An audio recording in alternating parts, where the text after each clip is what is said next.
and I was doing a lot of colleges. And this is one that I love. This particular college I did. It was in Johnstown, Pennsylvania, right, where they had the flood. And it was the University of Pittsburgh at Johnstown. And I was to go out there, fly out there, and get $500 from this. It was a lot of money for me at the time, 1980, a lot of money. And I flew out to Pittsburgh on People's Express. Now, anybody remembers People's Express? It was $39 to virtually any Midwest city from New York City. It didn't matter. Detroit, $39. Cleveland, $39. Pittsburgh, $39. And what I loved about People's Express is they did not collect the money till you got in the air. They would come down the aisle and collect the cash or the credit card with a little thing. They had no confidence in taking off. They go, if we don't make it in the air, you don't get charged. That's their attitude. So I get out there and I'm going to do this Johnstown College. So I get there and the student in charge, he says, he showed me the envelope with a check, which really got my attention because I needed this money. And he said, I'm glad you're here. It's finals week. We really need the laughs. It didn't really click to me because I did not study in finals week any more than I didn't study the rest of the year. So it didn't. So he says, let's go. We're going to the library. So the guy's got a little amplifier, a little microphone, and we walk over to the library. Walk in, the library's packed with students studying for the finals.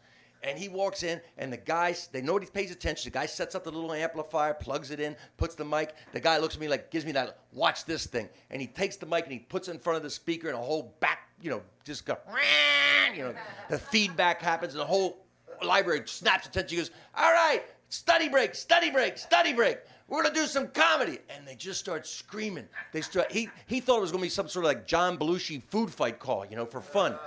But they just start screaming, no, there's a library. Get out of here, you asshole. They're just screaming at me. And he hands me the mic, and immediately the librarian runs over and goes, don't you say a word to me, right? So he goes, let's go, get out of here. These people don't want any fun. Forget them.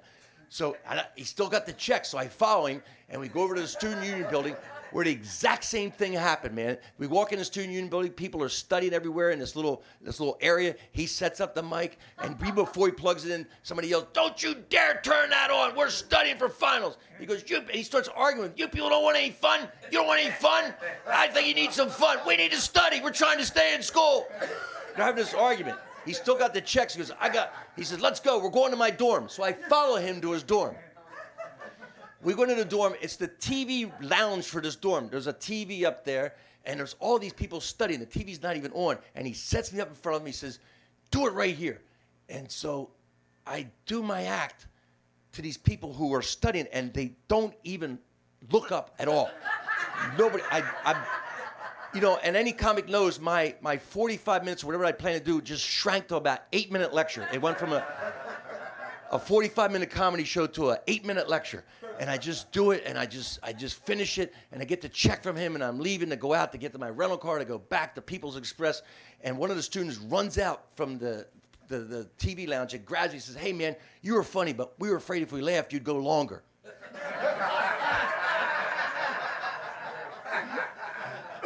That was a good strategy. It really was a good strategy because one laugh and I would have gone longer. That's no.